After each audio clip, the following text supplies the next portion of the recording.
मिल्कीपुर विधानसभा seat पर इस बार चुनावी माहौल बेहद गर्म है और सभी दल अपनी जीत सुनिश्चित करने के लिए एड़ी चोटी का जोर लगा रहे हैं। इस सीट पर समाजवादी पार्टी और भारतीय जनता पार्टी के बीच कांटे की टक्कर होने की संभावना है। सपा ने अपने पोस्टर बॉय अवधेश प्रसाद के बेटे अजीत प्रसाद को उम्मीदवार बनाया है, जिससे यह सीट सपा के लिए प्रतिष्ठा का सवाल बन गई है। अवधेश प्रसाद जो राम मंदिर के लोकार्पण के कुछ महीनों बाद हुए लोकसभा चुनाव में अयोध्या से जीत हासिल कर सुर्खियों में आए थे, उन्होंने भाजपा को गहरा झटका दिया था। इस हार का असर इतना बड़ा था कि केंद्र में भाजपा की तीसरी जीत का जश्न भी फीका पड़ गया था।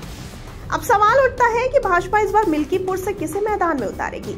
संभावनाओं की बात करें तो भाजपा के पास कई दावेदार हैं, जिनमें पूर्व विधायक गोरखनाथ बाबा और नौकरशाह से नेता बने सुरेंद्र रावत प्रमुख नाम हैं। गोरखनाथ बाबा ने 2017 में सपा को हराकर भाजपा को जीत दिलाई थी, लेकिन 2022 में वो हार गए। हालांकि वो चर्चा में बने रहे और आज भी उनकी मजबूत पहचान है। यह भाजपा के लिए एक प्रमुख कारण हो सकता है कि वह फिर से गोरखनाथ बाबा पर भरोसा जताए। वहीं दूसरी ओर सुरेंद्र रावत स्वच्छ छवि के नेता हैं। उनकी प्रशासनिक पृष्ठभूमि उनके पक्ष में जाती है।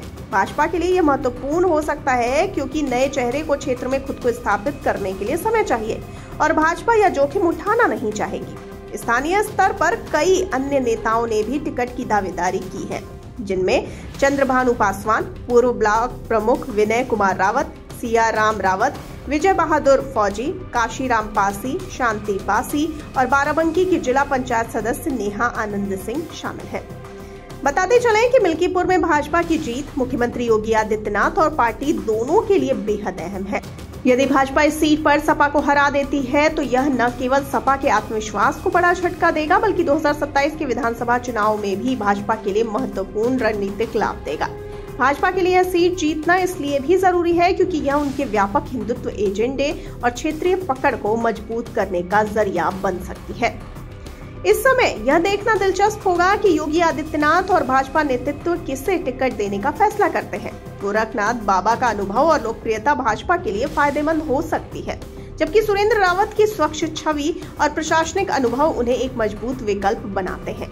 मिल्कीपुर की यह लड़ाई भाजपा और सपा के बीच सिर्फ एक सीट की लड़ाई नहीं, बल्कि 2027 के चुनावी समीकरणों को तय करने वाली एक बड़ी परीक्षा होगी।